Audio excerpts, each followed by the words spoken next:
Hello friends, welcome back to my channel. ருசிக்கலாம். நம்ம இன்றைக்கி பார்க்க போகிற ரெசிபி ரொம்பவே சூப்பரான டேஸ்டியான சோலா பூரி. இது செய்கிறது ரொம்ப ரொம்ப ஈஸிங்க. அதே சமயம் எல்லாத்துக்கும் ரொம்ப பிடிச்ச ரெசிபி. குறிப்பாக குழந்தைங்க ரொம்ப விரும்பி சாப்பிடுவாங்க. வெளியில் கடைக்கு போனாலே இதை தான் அதிகமாக கேட்பாங்க. இது நல்ல புசு புசுன்னு சூப்பராக செய்யலாம். வாங்க எப்படி செய்யலான்னு பார்க்கலாம். இது செய்ய தேவையான பொருட்கள்: மைதா 2 கப், ரவை 3 டேபிள் ஸ்பூன், அதாவது 1/4 கப்புக்கு கொஞ்சம் கம்மியாக எடுத்துக்கோங்க.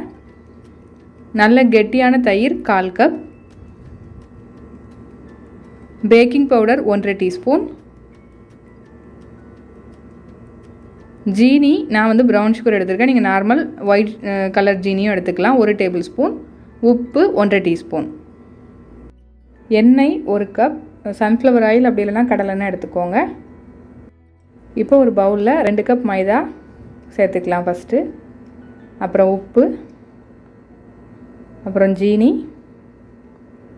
அப்புறம் பேக்கிங் பவுடர், அப்புறம் ரவை சேர்த்துட்டு நல்லா மிக்ஸ் பண்ணிக்கோங்க. மிக்ஸ் பண்ணிவிட்டு அதுக்கப்புறம் தயிர் சேர்த்து நல்லா பிசைஞ்சிக்கலாம். நம்ம ரவை எதுக்காக சேர்க்குறோம் அப்படின்னா, கொஞ்சம் வந்து நீங்கள் பொரிச்சு எடுத்த பிறகு கொஞ்சம் அப்படியே இந்த புஸ்ஸுனே கொஞ்சம் நேரத்துக்கு இருக்கும், உடையாமல் அப்படியே அமுங்காமல் அப்படியே இருக்கும். அதுக்காக தான் இந்த ரவை சேர்க்குறோம். நீங்கள் ரவை சேர்க்காமல் செய்கிறதா இருந்தாலும் செஞ்சுக்கலாம்.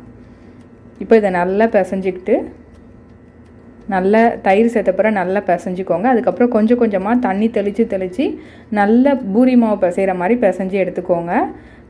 தண்ணி வந்து ரொம்ப ஊற்றிட வேணாம். ஆல்ரெடி நம்ம தயிர் வேறு சேர்த்துருக்கனால அதுவே கொஞ்சம் வந்து நமக்கு கரெக்டாக இருக்கும். கொஞ்சம் கொஞ்சமாக தண்ணி தெளித்து நல்லா பிசைஞ்சிக்கோங்க.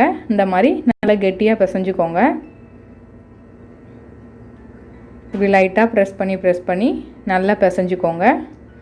நல்லா பிசைஞ்சதுக்கப்புறம் கொஞ்சமாக ஒரு டீஸ்பூன் அளவுக்கு எண்ணெய் சேர்த்து நல்லா மறுபடியும் பிசைஞ்சிக்கோங்க. இந்த மாதிரி நல்லா ஃபோல்ட் பண்ணி பிசைஞ்சிக்கோங்க.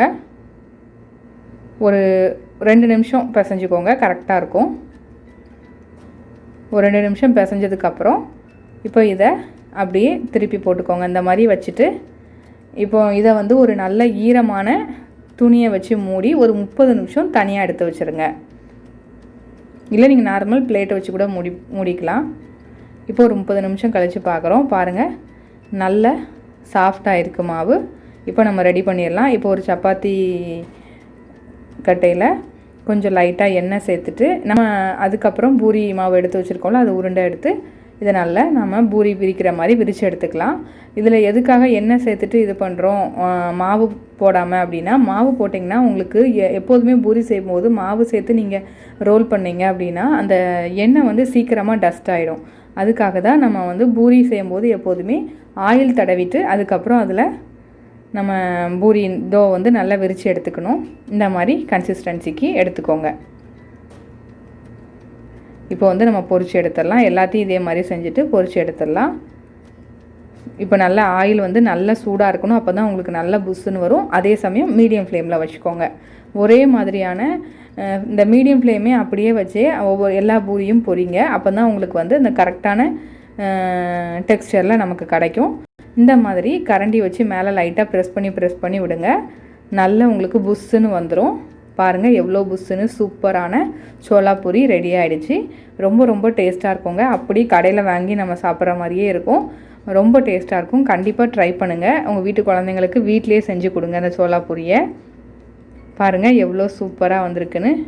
ரொம்ப நல்லாயிருக்கும், நல்ல புஷ்ஷுன்னே இருக்கும். இது வந்து சன்னா மசாலா. இதுக்கு நான் சைட் டிஷ்ஷாக செஞ்சேன். இந்த ரெசிபி உங்களுக்கு வேணும்னா கமெண்ட் செக்ஷனில் உங்கள் கமெண்ட்ஸை சொல்லுங்கள். நான் கண்டிப்பாக அடுத்த ரெசிபியாக அப்லோட் பண்ணுறேன். இந்த ரெசிபி உங்களுக்கு பிடிச்சிருந்துச்சுன்னா லைக் பண்ணுங்கள், ஷேர் பண்ணுங்கள், கமெண்ட் பண்ணுங்கள். மறக்காமல் நம்ம என்ன ருசிக்கலாம் சேனலுக்கு சப்ஸ்கிரைப் பண்ணாதவங்க சப்ஸ்கிரைப் பண்ணி பக்கத்தில் உள்ள பெல் ஐக்கானை கிளிக் பண்ணி அதில் ஆளுங்கிற பட்டனை கிளிக் பண்ணிக்கோங்க.